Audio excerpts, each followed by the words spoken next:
19 ਸਾਲ ਦਾ ਸੀ, ਚੰਗਾ ਖਿਡਾਰੀ ਸੀ, ਪਰ ਨਸ਼ਾ ਜਿੱਤ ਗਿਆ। ਤਰਸੇਮ ਸਿਆ, ਇਸ ਅੱਗ ਦਾ ਸੇਕ ਤਾਂ ਘਰ ਘਰ ਪਹੁੰਚਿਆ, ਪਰ ਬਸ ਹੁਣ ਹੋਰ ਨਹੀਂ। ਪੰਜਾਬ ਸਰਕਾਰ ਨੇ ਨਸ਼ਿਆਂ ਦੇ ਵਿਰੁੱਧ ਇੱਕ ਸਖਤ ਮੁਹਿੰਮ ਚਲਾਈ ਹੈ ਤੇ ਅਸੀਂ ਸਾਰਿਆਂ ਨੇ ਇਹਨਾਂ ਦਾ ਸਾਥ ਦੇਣਾ ਕਿ ਅੱਜ ਤੋਂ ਬਾਅਦ ਨਾ ਇਸ ਪਿੰਡ ਵਿੱਚ ਨਸ਼ਾ ਵਿਕੂਗਾ ਤੇ ਨਾ ਹੀ ਕਿਸੇ ਨਸ਼ਾ ਵੇਚਣ ਵਾਲੇ ਨੂੰ ਇੱਥੇ ਵੜਨ ਦਿੱਤਾ ਜਾਊ। ਜਿਹੜੇ ਨਸ਼ੇ ਵਿੱਚ ਫਸੇ ਹੋਏ ਨੇ ਉਹਨਾਂ ਨੂੰ ਨਸ਼ਾ ਮੁਕਤੀ ਕੇਂਦਰ ਵਿੱਚ ਭਰਤੀ ਕਰਾਵਾਂਗੇ। ਕੋਈ ਵੀ ਨਸ਼ਾ ਤਸਕਰ ਦੀ ਜ਼ਮਾਨਤ ਨਹੀਂ ਕਰਾਏਗਾ। ਵਾਅਦਾ ਕਰੋ, ਅਸੀਂ ਆਪਣੇ ਪਿੰਡ ਨੂੰ, ਆਪਣੇ ਪੰਜਾਬ ਨੂੰ नशा मुक्त करके रहेंगे।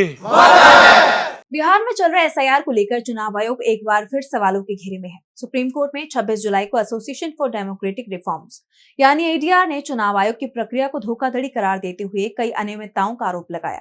अब वो आरोप क्या है, कैसी धोखाधड़ी हो रही है, किसके साथ हो रही है, जानने के लिए देखिए रिपोर्ट।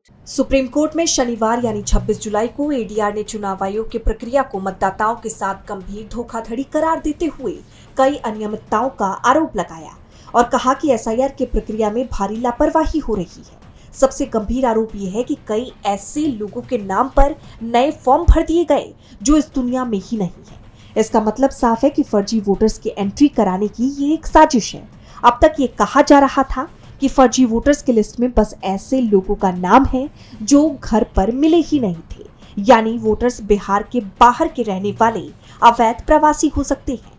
कुछ मामले तो ऐसे भी सामने आए जिनमें कई पतों पर कोई घर या मकान ही नहीं बना था।